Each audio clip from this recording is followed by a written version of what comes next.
Friends, welcome to mass kitchen. இன்றைக்கி டேஸ்டியான பாசிப்பயிறு வச்சு முந்திரி கொத்து எப்படி பண்ணலான்னு பார்க்கலாம் ஃப்ரெண்ட்ஸ். இது கிறிஸ்மஸ்க்கு இதே மாதிரி ட்ரை பண்ணுங்கள். கிறிஸ்மஸ் ஸ்பெஷல் இது. பாசிப்பயிறு 1 கப் எடுத்துக்கோங்க.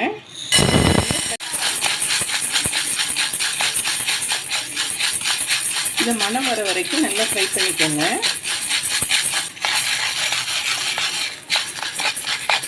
பயிர் நமக்கு நல்லா வறுந்து வந்திருக்கு. இதை தனியாக ஒரு பிளேட்டில் ஆற வச்சுருங்க. தேங்காய் துருவல் 1 கப் எடுத்துக்கோங்க. இதையும் நம்ம ஃப்ரை பண்ணி எடுத்துக்கலாம். இந்த ஈரப்பதம் போகிற வரைக்கும் நம்ம ஃப்ரை பண்ணாலே போதும். பாருங்கள், தேங்காயும் நல்லா வறுந்துருச்சு. இதையும் தனி பிளேட்டில் எடுத்து வச்சுருங்க. இப்போ பாசிப்பயிறு நமக்கு நல்லா ஆறி இருக்குது. இது ஒரு மிக்ஸி பவுலில் ஆட் பண்ணிக்கோங்க.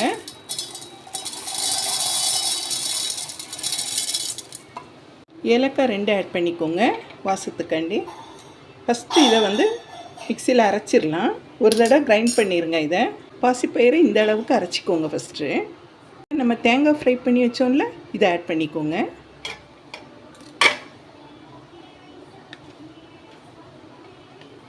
நம்ம ஃபஸ்ட்டு பயிரை அரைச்சிட்டு அதுக்கப்புறம் செகண்ட் தேங்காய் ஆட் பண்ணி அரைச்சிக்கலாம். ரொம்ப மையாக அரைக்க வேண்டாம், கொஞ்சம் குறைன்னு அரைச்சி எடுத்துக்கோங்க. சர்க்கரை 1 கப் எடுத்துக்கோங்க. இது பேனில் ஆட் பண்ணிக்கலாம். இதில் 1/4 டம்ளர் மட்டும் தண்ணி இதில் ஆட் பண்ணிக்கோங்க.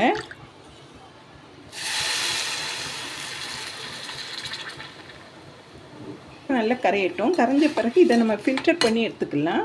அப்படி நமக்கு டஸ்ட் இருக்கும். இது நல்லா கரைஞ்ச உடனே இதை ஃபில்டர் பண்ணி எடுத்துக்கோங்க.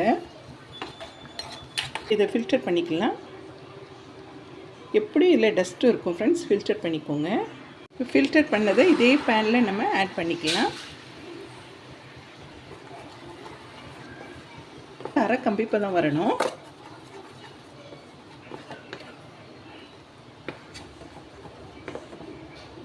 இந்த அளவுக்கு சர்க்கரை பாகு இருந்தோன்னா இதை தனியாக எடுத்து வச்சிடலாம். இப்போ மிக்சியில் நம்ம பாசிப்பயிரும் தேங்காயும் அரைச்சி வச்சோம்ல, இதில் ஆட் பண்ணிக்கோங்க. சர்க்கரை பாகை ஆட் பண்ணிக்கலாம். உங்களுக்கு எவ்வளோ தேவையோ அவ்வளோ ஆட் பண்ணிக்கலாம்.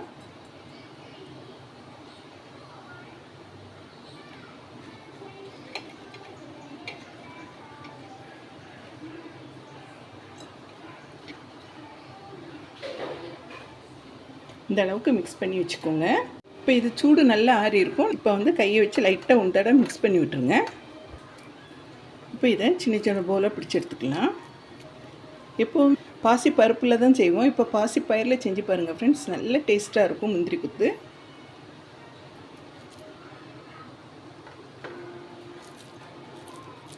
லைட்டு சூடாக இருக்கும்போது பிடிச்சிக்கோங்க.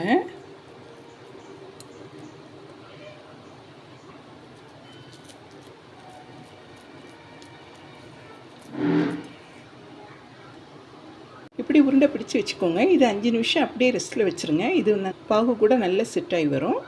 அதுக்கப்புறம் நம்ம ஃப்ரை பண்ணி எடுத்துக்கலாம். ஒரு பவுல் எடுத்துக்கோங்க. இதில் 2 ஸ்பூன் மைதா ஆட் பண்ணிக்கோங்க. மைதா கூடவே 2 ஸ்பூன் அரிசி மாவும் ஆட் பண்ணிக்கலாம். 1 பிஞ்ச் மட்டும் உப்பு ஆட் பண்ணிக்கோங்க. கூடவே 1 பிஞ்ச் மஞ்சத்தூள் ஆட் பண்ணிக்கலாம். மிக்ஸ் பண்ணி விட்டுருங்க. தண்ணி ஊற்றி ஒரு இட்லி மாவு பதத்தில் கலக்கி வச்சுக்கலாம். கொஞ்சம் கட்டியாகவே கலக்கி வச்சுக்கோங்க. இதே மாதிரி கட்டிகள் இல்லாமல் இது மாதிரி கலக்கி வச்சுக்கோங்க. பொரிக்கிறதுக்கு எண்ணெய் நல்ல சூடாகுது. இப்போ இந்த மாவில் ஒரு போலாக போட்டுக்கோங்க.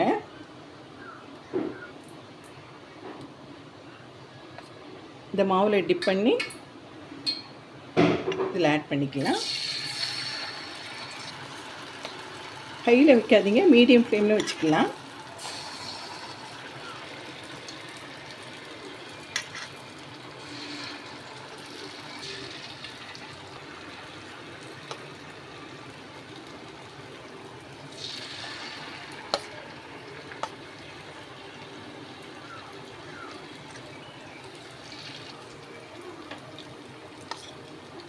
மீடியம் ஃப்ளேம்லேயே வச்சு பொரிச்சுக்கோங்க. ஹையில் வைக்காதீங்க ஃப்ரெண்ட்ஸ். கையில் வச்சானா கீழே நல்லா கரிஞ்சிரும்.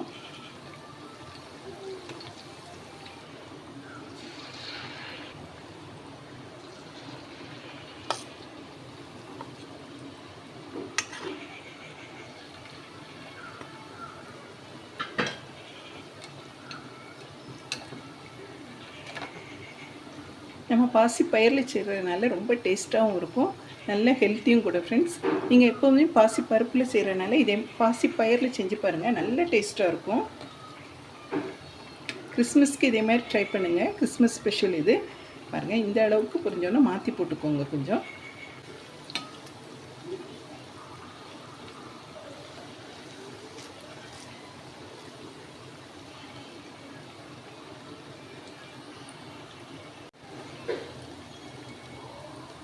இப்போ இந்த அளவுக்கு ஃப்ரையான எடுத்து வச்சிடலாம்.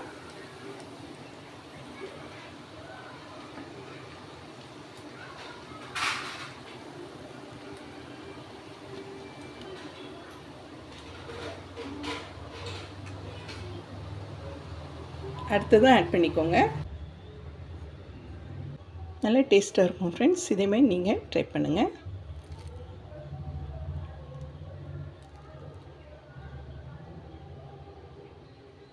பாசிப்பயிறு முந்திரி கொத்து ரெசிபி உங்களுக்கு பிடிச்சிருந்தா மால்ஸ் கிச்சனுக்கு லைக் பண்ணுங்கள், ஷேர் பண்ணுங்கள், சப்ஸ்கிரைப் பண்ணுங்கள் ஃப்ரெண்ட்ஸ். தேங்க்ஸ் ஃபார் வாட்சிங்.